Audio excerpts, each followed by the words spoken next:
Hey, welcome to MAddOG'S After Show. You're up and running with the Mad Dog and Cole, the feral cat. Feral. If you can't win, just put him in the wall. I decided to fly through the air and live in the sunlight and enjoy life as much as I could, and that's just what I'm doing.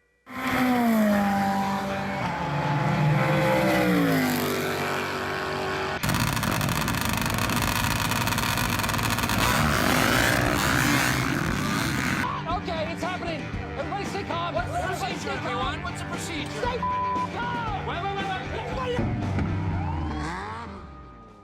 Man, those are inspiring words. I mean, we're 97 episodes in, and I'm still not tired of them.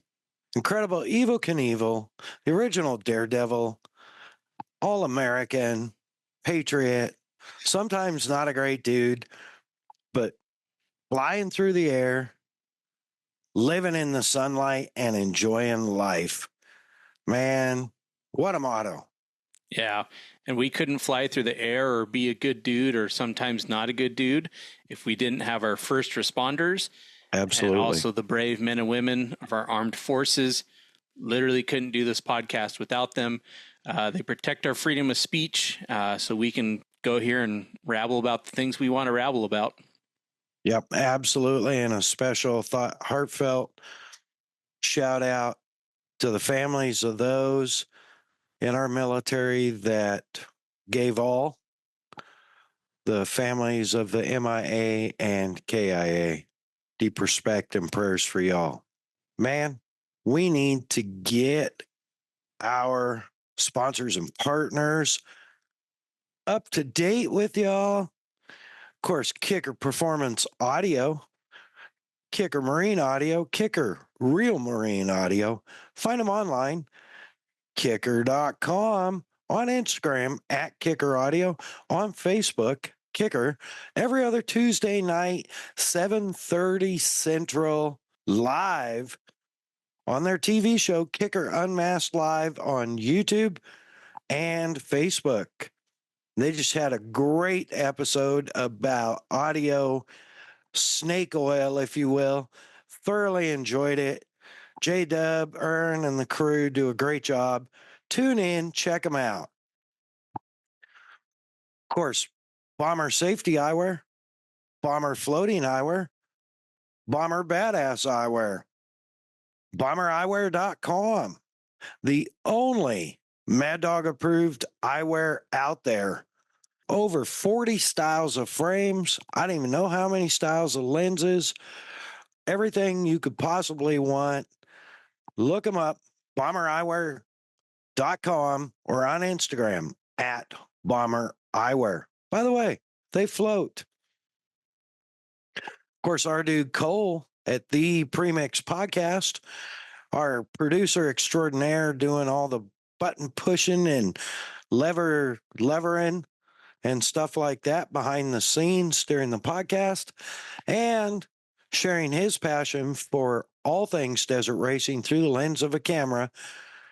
If he's going to be at one of your desert races coming up soon, slide into his DMs over on Instagram at the Premix Podcast. That's the @ symbol ThePremixPodcast at the Premix Podcast.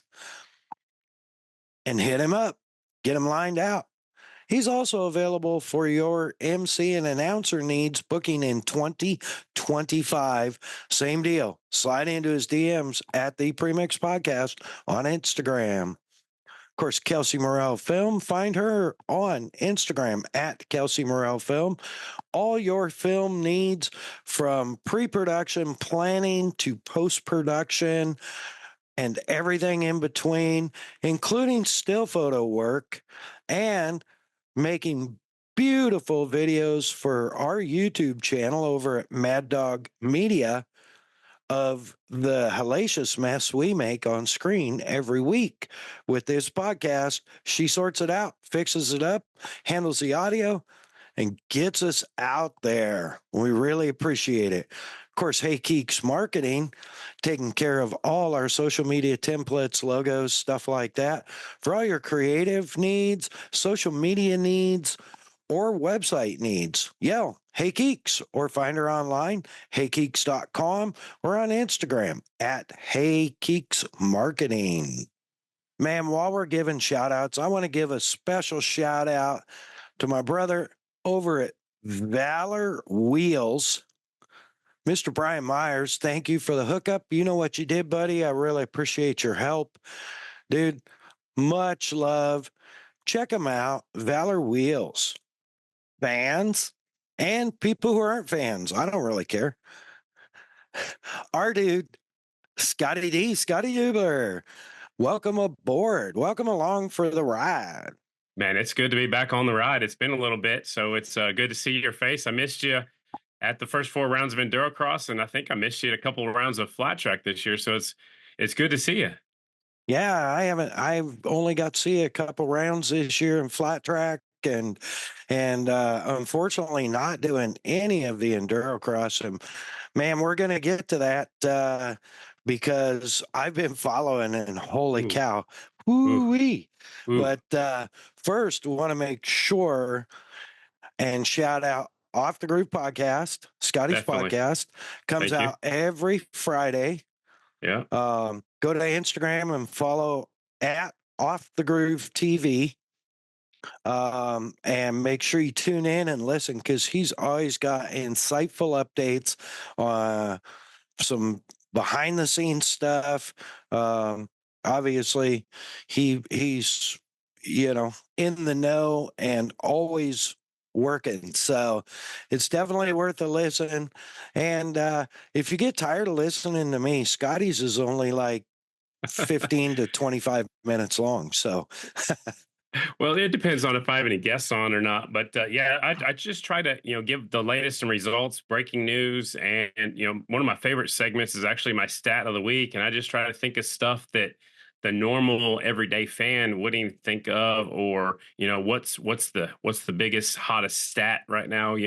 Winners, most wins, tracks. I mean, track records, anything like that. So that's one of my favorite segments. while we're on flat track, I want to bounce something off you, because I've talked to several people, and jury's out about 50-50 with the people I've talked to. But do you think that JD Beach will pull off the Grand Slam in his career? I mean, he's still pretty young. Well, I really, really wish he would have jumped on a bike at the Springfield Mile, because he rode 3 races with us this season, and he got a second and 2 wins. He got second at Peoria, which I would have marked him down with a big marker as a winner of that race, and he goes out there and gets second. Nothing against Breyer.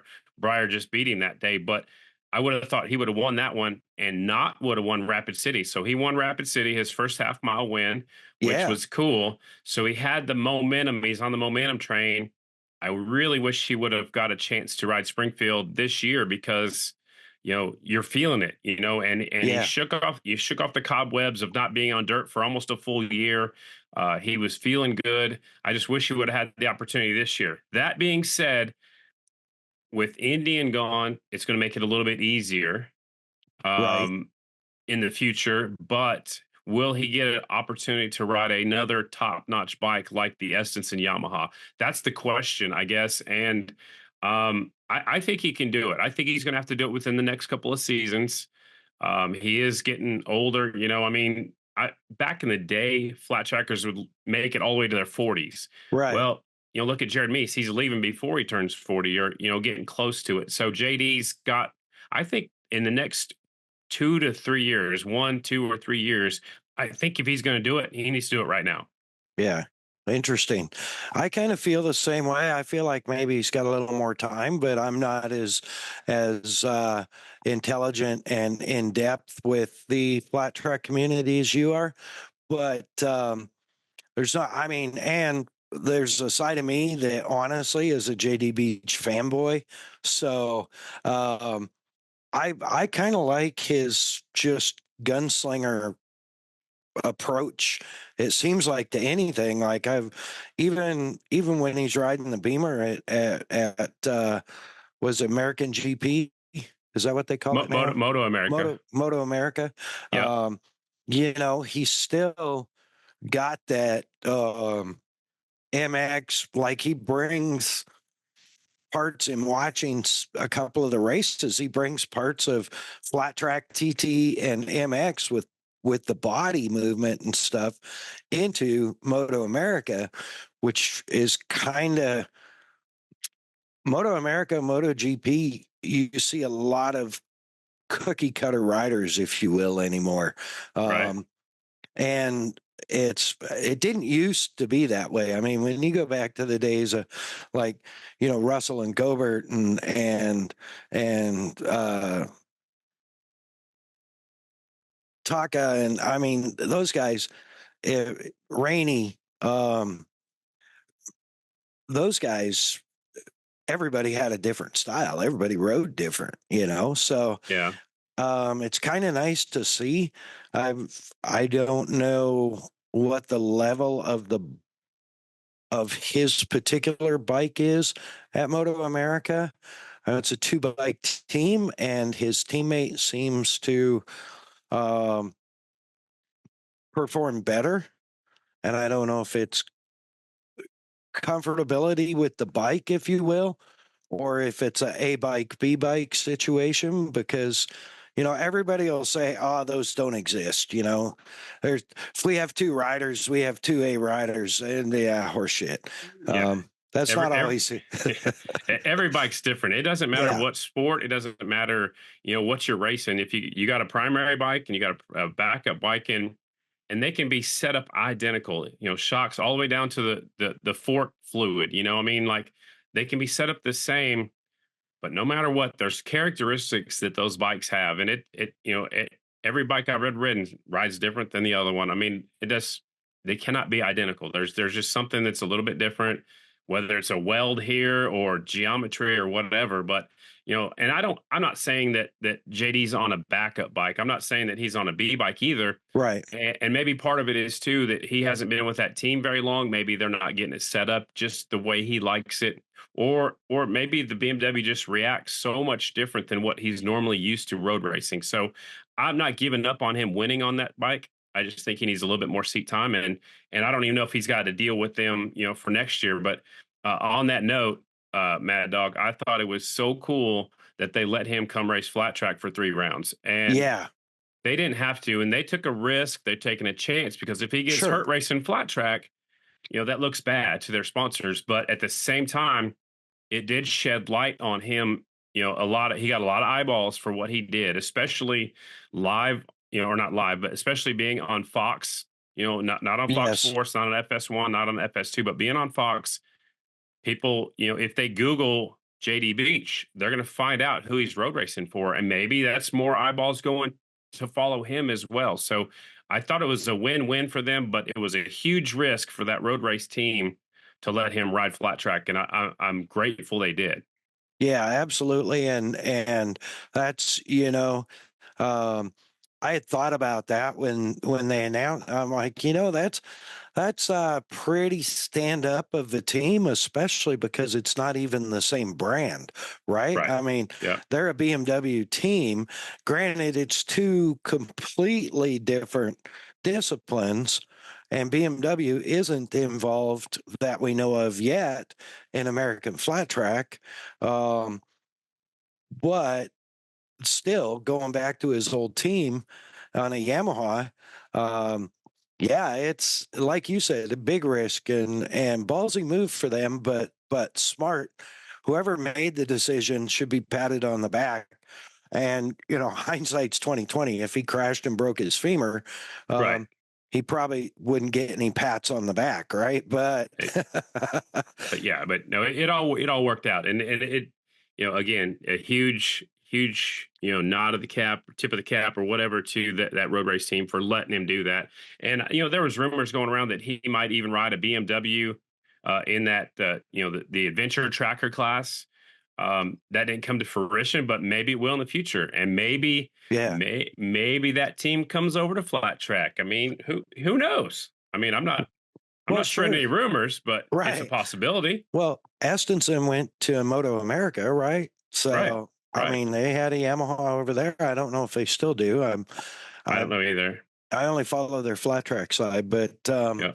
but that's where JD got his, his win at Moto America. So, Hmm. um, yeah, interesting. I mean, yeah, there's a whole lot of possibilities. I would pay money to watch him on an adventure bike on a TT track. Well, it could happen. You know, it was fun watching Sammy Halbert, who could Yes. barely even touch the ground. I mean, I think he was tiptoeing on both sides, and Yeah. and you know, it was brand new to everybody. The bikes didn't look that bad out there when they got going. I know, you know, like Robbie Bobby and some of the others were stopping and doing burnouts before they started. Well, everybody thought they were just goofing around and showing off. Well, they're trying to heat up those tires because they want Yeah. those tires to be sticky. And you know, but it was part of the show. It's part of being in Sturgis. It's Sure. part of having fun too. But yeah, I don't know what's next for the adventure tracker class, but you know, there was a couple of Harleys, there's a big Triumph team was represented, and you Yes. know, the two Saddleman Harleys, and you know, Dan Bromley on that, you know, the Trans Alp Honda, which unfortunately for him, he lost that because of a relay switch on his kickstand that came Yeah. down and turned the motorcycle off, of all things. But you know, if that class comes back next year, I would like to see more brands out there. But you know, for a first time event, I thought it went over pretty well. Yeah, I thought it was highly entertaining. And there's a lot of brands like you said that weren't represented that do have dual sports. Yamaha, has their Tenere, Hmm. or their Tenere 700, which, you think, well, the 700 against 1,000 or 1,100 bikes, but those 700s are agile, Right. right? And that is a huge thing. Um, CF Moto, my good buddy Ronnie Renner, has been helping develop their big adventure bike, and I guess it's something to behold. I saw they just won something. I can't remember what it was, but they just won, like, uh gosh, what was it? Anyways, just won some race. And you're like, who? Right. CF Moto. Exactly. Right. Well, so there's a lot of bikes um, out there in that adventure class that certainly could be, and some teams that are already in AFT, uh, Rickware Racing, that's KTM, Right. uh, you The know, Duke, the Super Duke, or you know, whatever. yeah, You know, and part of that too is, you know, just like NASCAR, you know, the older NASCAR, you could tell what kind of car that was out there. Well, you could see it race on Saturday or Sunday, and you could go buy that same car supposedly on Monday. Well, right. with this class, you know, so many brands have an adventure bike, you know, and so many people ride them, you know, street, dirt, it doesn't matter, and ride them to the races, and then where they see it on the racetrack. So you know, I don't want that to be the premier class. I like it Right. as a bonus class. And you know, if anything to get more eyeballs on the sport of flat track, that's what I'm about.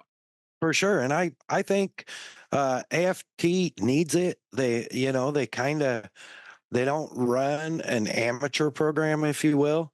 The singles class is so unbelievably fast and competitive now that they need something, what I would call a support class, right? You know Yep. what I mean? I mean, Hmm.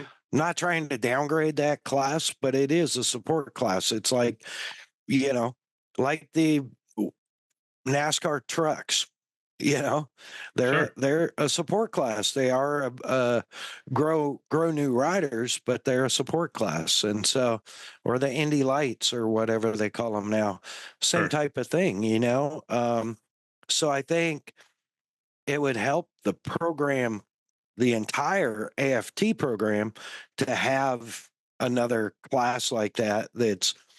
I know some guys called it a circus, but I think the racing was far from a circus. It definitely was. And, if you there was just a couple of big names or normal names in our sport there, but they brought in some people from all over the world, not just our Yeah. country, but to ride those bikes. And like I said, if it brings eyeballs to our sport, that's what we need. And we don't need, I don't think, that class at every racetrack. I don't want to see those bikes on the mile, honestly, or maybe No. even the half mile. But if you bring them in for the short tracks and the TTs, and I don't even know if Peoria would be a good one for those bikes. I don't know what those things would do when they catch air, big air like at Peoria. But I think if anything, more eyeballs to the sport, and maybe even more manufacturers would get involved in our sport, because they could, if they get involved, get their foot in the door with American Flat Track, then maybe they would broaden their horizon and get in the singles class, or even, take a chance to move up to the premier class.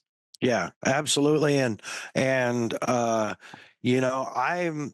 for them racing at Peoria, and I'm for AFT bringing back the Super TT at Arizona and put them on that track, because That would be cool. man, the Super Twins hucked the finish tabletop. Oof. So Yeah. why? I mean, they were hucking it that day. That was nuts. That was awesome. Why not the adventure bikes? I mean, let's see what they're made of, right? Yeah, you could definitely tell who's the men and who's the boys when we get to a track with a big, it's an off-road truck, track, Yeah. trophy truck track, and JD and just a couple others were clearing that finish line tabletop it was over 100 feet, and Yeah. I can't imagine getting a twin cylinder motorcycle, first of all, that far in the air, and then jumping it that far. I know for a fact the Estenson team had special chassis just for that track, because Wow. they had them beefed up and more gussets on them to support the landing. And the one thing that JD was better than anybody else, he was grabbing one more gear before he hit that finish line jump, Yeah. and just that little bit extra that nobody else was doing. But he was sending it, man. It was awesome. It was crazy. I was blessed enough to be for that one. Blessed enough to be during practice right down trackside and watching them, and holy cow! Like when you're down there at ground zero, it's even bigger than it looks on TV. I mean, you're like, this is designed, like you said, for trophy trucks and Right. and competition buggies and side by sides with 18 inches of suspension travel. Right. Not not a 4 flat track inches bike. yeah, not a flat track bike. So Right. but yeah, it's just, yeah, that was entertaining. I'd love to see him bring that one back. But while we're talking about hucking it, dude, I want to shift gears and jump into because you've been hitting you are the premier trackside reporter, and you doing color commentary too For Endurocross, or for Endurocross? Yeah, sorry, AMA Endurocross. Yeah, so just for Endurocross, I'm the live event announcer, and I'm there. I'm more like the hype man, but I also tell people what's going on. I want people to be aware, because you got to think, Mad Dog, of how many new fans are walking in there that don't know what's happening. So I explain the program and explain, like the first race of the night, the expert class. Well, the top 6 finishers get to move into the back of the pro class. Well, that's big. That's because huge. those guys, they want to be in the top 10. That's one less race they get to run. So I'm there to hype the crowd, have fun. Kristen Beat's been doing some of the pit reporting, and then they brought in a new girl named Erica at the last 2 rounds, because Kristen was up at Vancouver doing World Supercross, Right. and she did a fantastic job. The TV crew is actually Daniel Blair, who was doing Supercross for a while, and Destry Abbott. Yeah, and Destry's they make a good team. And Destry, it's cool for Destry because he does a school on the night before, and trying to help these guys and girls get better at the sport. They'll work on one particular segment for a while, and then give everybody a chance, and they go to the next segment of the racetrack. So it's not like they're getting full laps in. They're working on different skills, and I think that's really cool for our riders to learn from one of the best to ever throw a leg over an off-road motorcycle.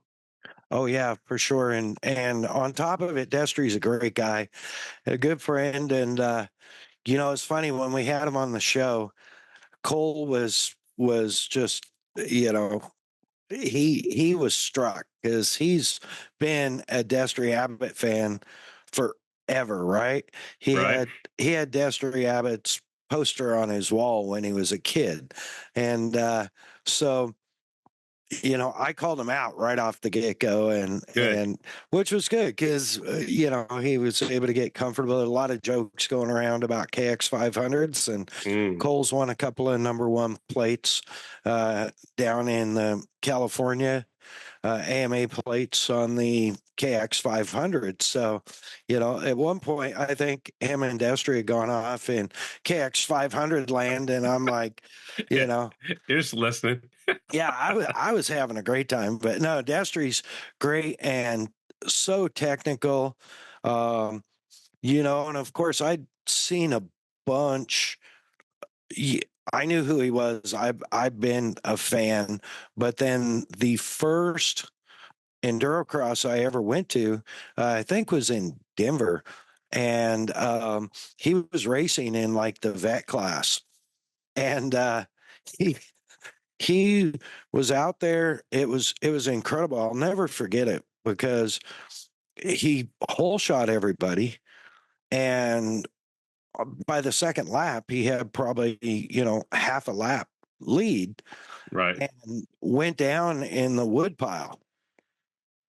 And instead of panicking and jumping up and going crazy, he picked the bike up. He gets on the bike. He rode off the track over, and I think Cooper was standing there. He had bent lever or bent handlebar or something, and Cooper helped him straighten it. And he dropped the last.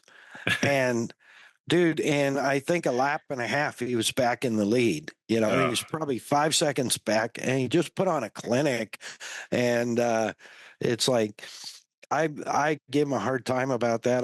When we had him on the show, because I was like, dude, you should have, that ride you put on, you should have really been in the pro class. I said, that was just mean. Yeah. But it was incredibly entertaining to watch because, until then, I didn't have anything tangible or physical I could put to his level of talent. Right. Right. And that's why I encourage people to go out to all kinds of racing, whether it's stock car racing, flat track racing, endurocross, arena cross, supercross, whatever, any kind of racing, jet ski racing. Get out and watch some racing because it helps you put a tangible behind what it takes for people to be the best at what they do. And it's crazy. And you know what? On that note, TV doesn't do any justice to any motorsport out there. I mean, you put on a NASCAR race and they're going 200 miles an hour, but the cameras are so good and so clear. It looks like they're just going by like this. But if you go there and feel it, you can smell it, you can hear it, and it's a sensory overload. But man, it's so much better. I mean, like my one of my favorite things is as a little kid going into the Springfield Mile for the very first time and walking through the front gate because my grandpa was displaying his motorcycle out front in the vintage parking lot or whatever, and just walking in the front gate and walking straight up to the finish line and watch them go by like this. And it's just like, you can't put that into words. I mean, No. And every form of motorsport's a little bit different than that. Of course, they're not going to have the speed in some of the things you're talking about, some of the other sports we're talking about, but just to see the skill and to see it all in person is so much better than on TV. Oh yeah, absolutely. And case in point, I have watched drag racing my whole life. I've done some motorcycle drag racing. But I'd never been to a Top Fuel event. And so I had the opportunity to go hang out with my buddy Clay Milliken, who's also, shout out Rick Ware Racing. Ware. Yeah, because I got to meet Rick in Sturgis actually.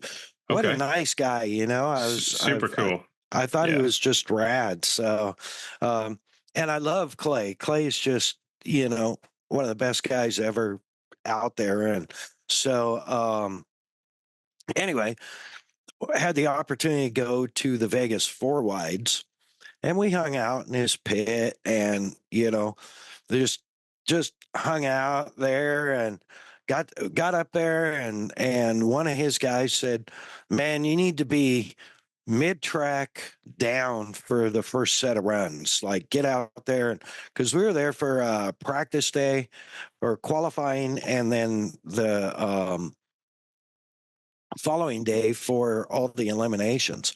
And so I was everywhere I ended up posting up everywhere from the start line to the finish.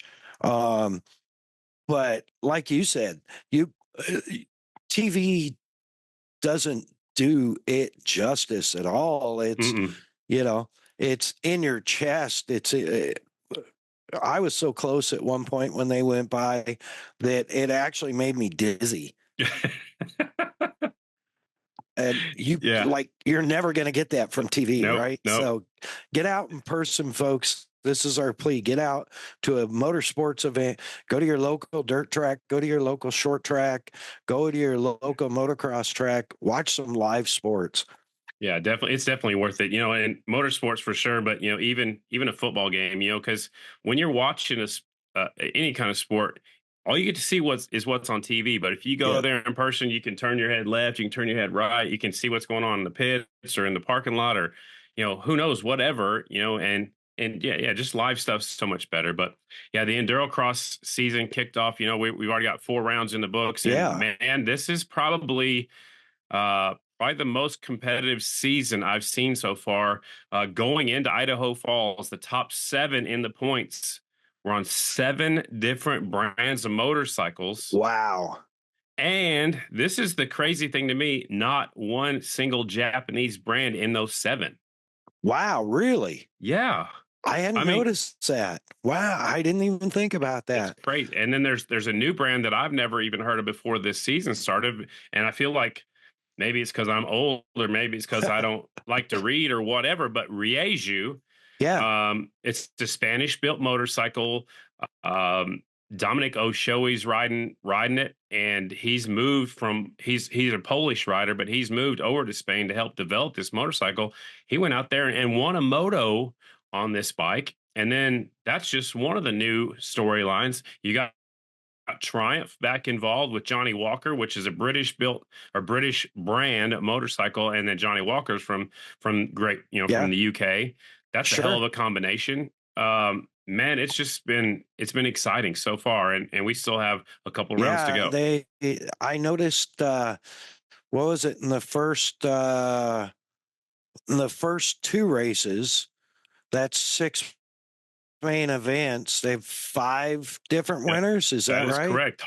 Tristan Hart's the only one that, as far as the first 2 rounds, he won Moto 1 of both of them. But other than that, it was different winners. I think we had Walker, LeBlanc won his first ever main event, which was cool. And then when we go to Prescott, it was Hart, Oshoi, and Colton Haker. So again, 3 more winners. And man, that was just getting it going. And then we went to Idaho Falls, was the last round that I went to, I think, depending on when this episode comes out. But, you go to Idaho, you got to throw Colton Haker in the mix because he's a 5-time champ. When you go to your home state or your home turf, you step it up. And the first night, he spanked him in the first moto. The second moto, they invert the field. He went out there and won that one. The third race, Tristan Hart tracked him down at the end, and there's a little controversy or little scuffle after the finish line. And I've seen it from different views, but at the race where I was standing on, by the podium, going up the jump, I think Colton Haker was just trying to defend defend his line, and he may have kind of went over a little bit and maybe threw a whip. He was going to celebrate. He got the overall, even if he got past going to the line. Well, Tristan Hart had nowhere to go, and his front wheel touched Colton's back wheel. He went down, and it was a pretty big double. they don't really Yeah. call them doubles in Endurocross, but a big tire stack, jump into a pile of dirt, it's a double, and Tristan goes down. There's some words said afterwards, and the crowd loved it, which made for an even exciting second night. And then we go out there and 3 different winners again the second night. So Wow. yeah, I mean, and the points kind of tightened up a little bit, but the Haker won all 3 the first night, got the overall. Well, the second night, Tristan Hart, Colton Haker, and Johnny Walker were all tied with 4 points going into the last race.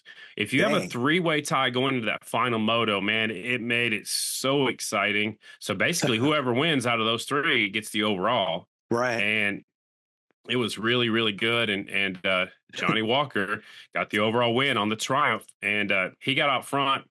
It seemed like Tristan got hung up in some traffic. And I think Colton just couldn't keep the pace with Walker. I mean, it was a good battle, but nobody was touching Walker that night. So the Triumph got the overall win of the last race. So he moved to second in the points behind Tristan. Tristan's just been so consistent, first or seconds at every single moto. So he's got the lead, and with 2 rounds to go, he's got a pretty good chance of defending his title. That's pretty impressive, really, with as tough as the competition is this year. And huge shout out, you talking about all these brands and joining the series and coming in and winning and international riders.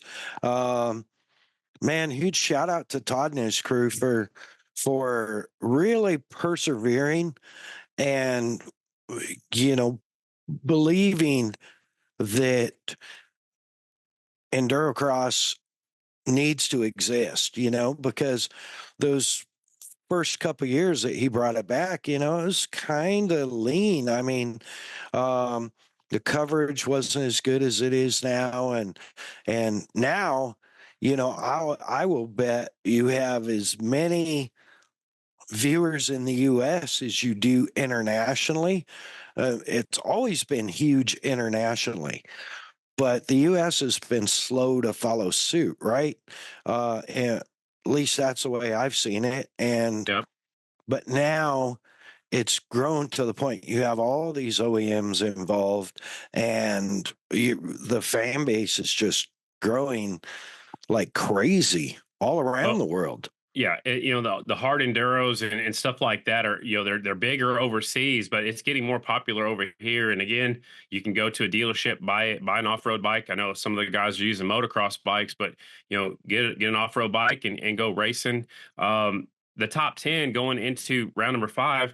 We got 3 riders from the United States in the top 10. You got 2 from Canada, 1 from the UK, 1 from Australia, 1 from Poland, and 1 from Germany. Wow. I mean, it doesn't get any better than that. I mean, like Yeah. I said, one of the most competitive seasons we've had so far, and I'm excited for these final 2 rounds and to see if anybody's going to catch Tristan Hart. Well, that's awesome, and I know the coverage, the social media stuff that I've got to watch. I haven't got to tune into any on TV, but I've watched a lot of the social media, and not just from Endurocross, but from all the other. Of course, I follow all those guys, follow the manufacturers, and it's been exciting, and it's been challenging. It's not they're not riding a D rider course. Those tracks are so hard. And what I like about it too is, if you've never been to an Endurocross, like I said, you start with the expert class, but then you've got a veteran class, riders over 30. You've got a novice class, an intermediate class, a junior class, which is riders 12 to 17 years old. We have a women's pro class too, and to see like the pro moto, and then to follow it up with a novice or an intermediate, that makes the crowd appreciate just how tough that course really is. Because if I went out there to try to do a lap, I'm probably 30 seconds slower than those pro riders, and that's not an exaggeration. It's just that's how good the level of the pro riders are. I mean, it's just incredible to watch what they do, how they think about making that obstacle not an obstacle, wheeling Right. over it, or jump from one thing to another that I would never even have thought of. And it's just, I'm in awe of the pro class riders for sure. Yeah, was it last week? Was it in Idaho where I saw him? So one of the top guys was almost doubling into the matrix or the woodpile or the boulders or something. It was the rock pile. Yeah. So they had and it started in practice. Todd and I think one of the photographers that helps with the social media were standing there, and Oshoi did it first, and they were jumping a double, and then they were coming down a pretty big down slope, and then there was like a log by itself, so it's like a single, Right. and then it was going back up the hill, but then there was a log, and then a whole bunch of rocks. Well, all of a sudden, here comes Oshoi and just pinned it and just jumped from the bottom, jumped right into the rocks, and just. I'm like, and they're big rocks, they're not little itty bitty pebbles. No, they're like boulders. Yeah. And just to take that chance. Well, then of course, when that happened, it took a few laps, but a couple of the other riders started figuring it out, and it was definitely faster, but it depended on how you landed and where you landed in that rock pile as to what happened next. So I think that's where Colton Haker actually got hung up at the end of that rock pile in one of the motos, which kind of probably cost him a little bit. I think he went down, and then his pants got caught on his handlebar. Like he was up over and couldn't get his pants unhooked from the handlebar quick enough. And it's just, things happen in a hurry. Oh yeah. And yeah, that was probably one of the creativeness comes out, Yeah. And again, I try to be on the floor for the first couple of rounds of practice just to try to catch all that stuff and so I can explain, what's going on and why they're doing whatever. But just to be creative. But then also on the very first lap, they're doubling stuff that I'm like, there is no way I'm doing that on the first lap. Not, I mean, I'm older now and wiser, but I don't even know if I would have done it when I raced motocross. I don't know if I was jump what they're jumping right now on the very first lap. It's just insane. Yeah. Well, that's a huge advantage that the fans have, and is they have you on their side. And cover a little bit about that, because I know you're good at standing down there and eating roost and getting the story but you understand what it takes and to do what they're doing and can put that in terms for the fans. But the other side of it is, like you said, you see them do stuff and you're like, no. Right. Like I try to let the fans know exactly what they're seeing, how hard that particular move was, or, and the dirt changes every single lap. And, I've been, when we had the Lazy Arena one here, they built a concrete pond in the middle of it, and they were jumping through water, which water on the tires makes it slicker for the next obstacle or two or three because the water continues to drip off the bike. So, it's just, it may be secondhand to us, you and I who've been around motorcycles our whole lives, but you bring in, a third grade kid and he won't even think about what I'm seeing and what he's seeing, same thing. But why is that guy doing that? And is that easier? Is it, or does he just like the jump? Or is he showing off? Or, why is he pulling the front wheel up before he hits that single? It's just, but I try not to dumb it down too for the hardcore fans like you and I. I just, it's hard to get that mix in there. But, I think I look at it as if I'm out there having fun, explaining what's going on, the fans are going to have a good time. Yeah, absolutely. I know, what was that last year in Redmond, at the arena there, and you were there, weren't you? I can't remember. Yeah. And, so my dad, my brother, a whole bunch of my family, my nephew, but my great nephew, who was basically born deaf, has had the surgery and is really crazy hyperactive chance taker, great, awesome kid. Little Z is just a little animal, and Katie was hooked my family up with these great tickets right down by the tire jump. Uh, let me see. The finish was on the far side, I think. So on the entrance side, but man, he still wants to go to his papa's place, my brother's place, Yeah. and watch the motorbikes, watch uncle's motorbikes on TV. What's the procedure, everyone? What's the procedure? Well, Cole Trickle crashed his computer. I've never had that happen before. I don't know how you crash a computer, but must have looped it. But anyways, yeah, I'm very humble. I'm very lucky. And like you said, it's a lot of hard work, but I am lucky to have the connections, to have people that trust me enough to hire me. And like I said, England 3 years in a row. I'm very, very grateful for the DTRA over there. And then this year I went on over and did the Dutch flat track. The next week I stayed with different people I never met before. I had, went to a racetrack. We stayed out. I camped out with the riders in a little bitty camper at 45 degrees outside with no heat. But it's an experience that I never, ever would have dreamed of. When I first Yeah. got into announcing, first of all, I never thought I'd be, doing the flat track series. That would be a dream to me. The only other thing that I wish I could do that I probably will never get to do is do the World of Outlaws, because Johnny Gibson's not going anywhere. But that'd be one gig I would like to have, is the World of Outlaws. But other than that, I'm trackside. I'm in the pits. I'm in meetings with people that I just still blows me away that I even have these contacts in my phone of who these people are. And just, I am a lucky guy. I know it. I know I'm lucky. I know I'm the voice of American flat track, or the voice Yep. of flat track, however they say it. I don't give myself that name, because like I said, it's not about me. I I'm not the show.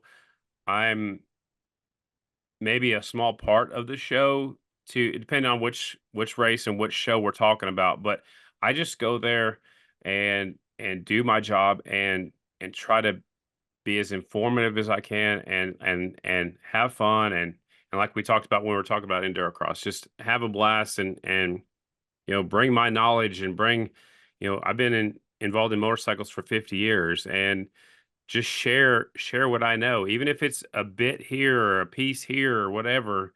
50 years. You don't look a day over 35. Well, I'm 52, so I was pretty Wow. much born into it, because my dad had a motorcycle shop. Grandpa raced, and Yep. dad raced, and aunts raced, and two uncles raced, and my cousin raced, and it's just, we're all into racing. My For whole sure. dad's side of the family is all into racing. So, they're still my biggest critics. If I make a mistake, they're the first ones that call me out, and that's fine. I need people to keep me on my toes, and Right. I don't like making mistakes. I have people text me during different shows and different races and stuff like that, and I welcome it, because if I do mess up on something, I want to be the first one. I want to correct myself, or be the first one to say, "Hey, I screwed up," but no, back to the whole, the question. I did homework before I came on the podcast with you, because I want to be prepared for any question you might throw at me, or I want to be prepared to represent Endurocross the best I can, or I want to be prepared to talk about, whatever sport we might come up, or whatever. So, yeah, I am lucky, but yeah, I worked very hard for it. Yeah, you do, and you certainly humble, underselling yourself. Um, you've put in the legwork, you've put in the track work. I feel like you have the natural God-given ability, have a great voice, and really great color commentator. So you're lucky, but you earned it. It it's like us talking about Mies, right? Yep. He's lucky. He's had a fantastic piece of equipment the last 6 or 7, 8 years, 6 years, 7 years. Mm-hmm. Um, but he still had to earn it, right? Yep. Yep. Because you still have to be there. Um, at the finish. We actually got into this whole theory. I've collected a first place trophy when I was the only one that finished. And I know people that say, well, come on, really? You're the only one. It's like, well, but But you were I there. made it to the Right. podium, right? So Exactly. it's And to the finish line. yeah, and we just had this conversation talking to Cole about the 24 hours of Glen Helen, where they finished, I think, third out of four finishers, and he kind of undersold it. And I'm like, dude, still, it's a 24-hour race. You started with, I think they started with, what they start with, five riders, six riders, finished with two. Um, went through Yeah. two motorcycles, and you had to be there to get the podium. Okay, you're a couple laps down. They're Still did it. 22-minute laps at Glen Helen. It's still more than I could do. So, right? I mean, you Yeah. still did it. You still caught the podium, and it's like you put in all the work to get to where you're at. I know you're humble, and you do, you know, too humble at times, probably. Probably. But it's the truth. Anybody that has listened to you, anybody that's met you, anybody that's seen you at a racetrack and watch you interact with riders and fans and the teams that you work with, and you work with a lot of different teams. I have yet to meet someone that goes, "Oh God, I can't stand that dude." So, it's that's a real testament to you and working your way up through everything for sure. I have a comment on the World of Outlaws. Yes. Um, it just so happens that you work with someone that is always, I think, always does the Chili Bowl. Doesn't Ralph always do the Chili Bowl? He goes to Chili Bowl. We actually hung out. He sat with me last year. It wasn't this year. Yeah, last year. I didn't go this year. I had ice racing going on. I mean, I could have made the Wednesday night show and then you get the Chili Bowl cold, the Chili Bowl flu or whatever. So I Right. skipped it because I wanted to be able to talk. I had ice racing on both weekends. But yeah, Ralph goes. He doesn't commentate for it anymore, but he still goes and talks about his speed sport, the SS1, the speed Yeah. sport. So, but yeah, no, I don't know. I love the World of Outlaws. To me, it's flat track, but it's in cars, and they still pitch it sideways going in the corners, and Oh yeah. it's one of the greatest shows on dirt. But yeah, Johnny Gibson's not going anywhere. So Well, I'll tell you though, I'll just throw this out there. yeah. But if you were, say, hanging out with Ralph Yeah. at a Chili Bowl live on Off the Groove, Yeah. That'd be fun. I'm just saying. That'd be fun. So on that note, I got to tell you a story. So the past 2 years in England, on a Wednesday night, we go to the Oxford. It's right by London, Oxford, where the Oxford University is. We Yeah, go to yeah. the Oxford Speedway, and it's Okay. it's a teamed event, and they got a glassed-in area. We sit in there and have dinner, and then at a certain time, they come and get our table and take us to the infield because of who we are or who I'm with or whatever. So it's just kind of like a little bonus to go to the middle of the racetrack. Well, what I found last year is the commentators don't say anything during the race. They just sit there and let the race happen. After the race, they tell us who did this and whatever position, and then the next announcer sets up the next race. So I'm in the middle of the track. I don't know anybody on the racetrack. There's only four, so it's not like it's Right. hard, but I don't have a program. I don't know anybody's names. But the home teams wear the bonnets on their hats. The blue, and I think it was blue and yellow bonnets were the home team. The other teams were wearing white and red.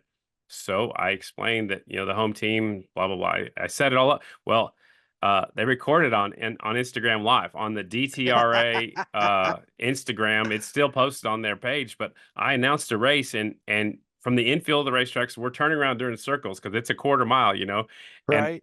man, I had a blast, and I got so much feedback just from doing that, and I've never done a speedway race before, but it's a race, and I was just Yeah. saying, hey, this guy just went high and that opened up the door for so and so, and I just did my thing, and you know what? I had so much fun doing that, and you know, it's just little stuff like that that you know, I don't know. It's But just fun just stuff. saying, there's something to be said for Yeah, that, you know? So exactly, something to exactly. think about for Yeah, sure. that'd be fun.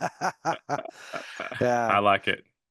Well, I think we're definitely running. We're probably past time, but whatever. Yeah. Cole's not here to yell at me, Well, although he crashed. He crashed already. he hasn't texted me back, but he keeps jumping in and out of my screen, Okay. or at least his Little icon. little icon. So I don't Yeah. know, but He but crashed his computer. as far as I know, we're recording, so I think we're good. And Cool. if you want to hang out while we wrap up, man, we're just gonna you gotta have your special thanks and your sponsors and shout out for Off the Groove also. Let her rip. Right. That's just the biggest thing, you know, just, you know, I thanks to all the people that I work for, you know, American Flat Track. I've been there 16 years in a row and, you know, the Endurocross circuit, the World Championship Ice Racing, you know, series that's pretty much my bread and butter. It kind of keeps me busy. And then I work for Steve Nace Racing at amateur races. I want to say thanks to RPM. I did quite a few of their races this season. And, you know, just, you know, I just want to keep doing my thing. If and Ralph's line, I'm sure he probably said it on your podcast too, is if you're paying, I'm saying, well, Right. it holds true. You know, if there's a paycheck out there, and if I can make it fit into my schedule, I want to be there. You know, I want to go to as many races as I can. I'm not going to be young and available to do this my whole life, so I just want to go to have have as much fun at the racetrack as I can and do my job and then move on down the road. So, and thank you for having me on again. I know we came on to talk about Endurocross. We went into flat track and went into quite a bit about me, but you know, I just appreciate what you're doing and I certainly missed you all season long. Definitely at Endurocross and I saw you a few times at American Flat Track. But thanks to everything that you're doing too. For sure. Yeah, and man, I love having you on because well, I love it and I hate it because you're such a professional that I usually sound like kind of a bumbling idiot, but you know, it is what it is. I mean, people that know me know that's how I am, right? So, um, our big thing is we take having fun seriously. Yeah, And exactly. so we jump around. That's why I don't run a format. I couldn't stick to it if even if we did. So, speaking of which, you need to thank your family. Well, yeah, my family is very important. Graham and Paul for sure. Graham is my biggest supporter. She's 92 years old. She watches more races than I do. She texts me not every night, but almost every night when the sprint cars are done, whatever sprint car series she's watching, she texts me. She watches more racing than I do. So thanks to Grandpa for for believing in me, being my biggest fans. Thanks to my mom and dad for the way they raised me. It's made me the man I am right now. And thanks to my daughter too for I'm gone a whole lot. I miss a lot of things. I try to make up for it during the week when I'm home or whenever I can. I try to go see my daughter as much as possible, and just my whole family for understanding my crazy schedule because I miss a lot of family events and Mhm. it sucks, but it is they all know, they're all proud of me, they tell me that, and that makes it worthwhile too. But yeah, it's just all that little stuff right there that I just mentioned. But thanks to my girlfriend Michelle, she puts up with my crap and she's pretty dang awesome. So Yeah. And what about you got Off the Groove?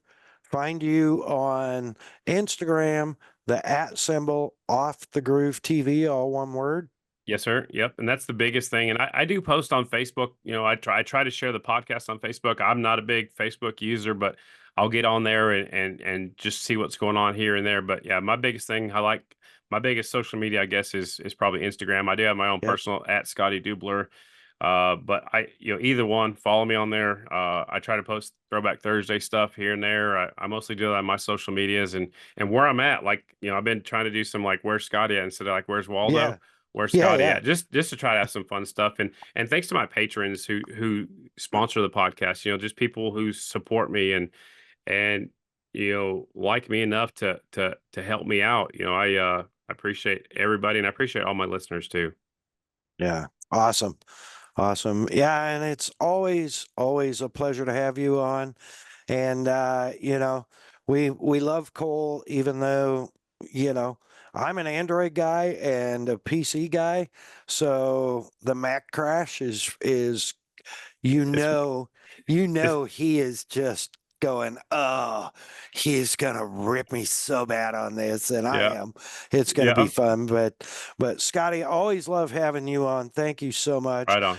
We appreciate it. Want to take a quick second, thank our partners and sponsors: Kicker Performance Audio, Kicker Marine Audio, Kicker Real Marine Audio, Kicker Personal Audio. Find them online, kicker.com, my bad, and on Instagram at Kicker Audio, on Facebook, Kicker.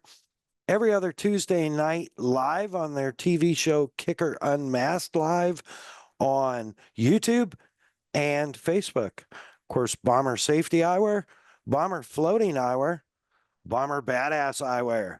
You want to be a badass? Wear Bomber Eyewear, just like the Mad Dog. Check them out. BomberEyewear.com, on Instagram at Bomber Eyewear.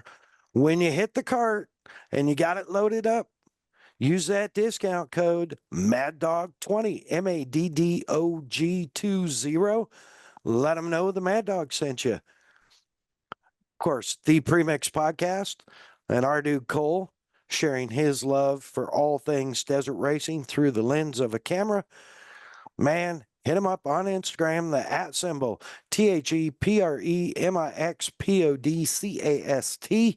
And be sure and slide into his DMs and give him a hard time about that Mac crash. I can't wait. Of course, Kelsey Morrell Film, taking all my video mess and making it into beautiful, watchable film on our YouTube channel, Mad Dog Media. And she also cuts up all those shorts that you all have been watching on our YouTube and does the final production audio for us. You can find her on Instagram at Kelsey Morrell Film. Hey Geeks Marketing takes care of all of our logo stuff, all of our social media templates. If you need anything from a website done to social media influencer campaign or just a social media account built, yell, Hey Geeks, or find her online, heygeeks.com, or on Instagram at Hey Geeks Marketing. Scotty, parting remarks, anything? Man, I had a blast like we always do, man. It's good to see you, and It's always so much fun. keep living that dream. Yeah, absolutely. With that, Scotty, thank you so much. Appreciate your time. Folks, thank you for hanging in. Hopefully, Kelsey gets this all chopped up and it sounds a lot smoother than what happened about 7/8 the way through. So, with that, folks, thank you so much. God bless our troops. God bless our first responders. God bless our veterans. God bless you, our listeners. God bless America. Mad Dog out.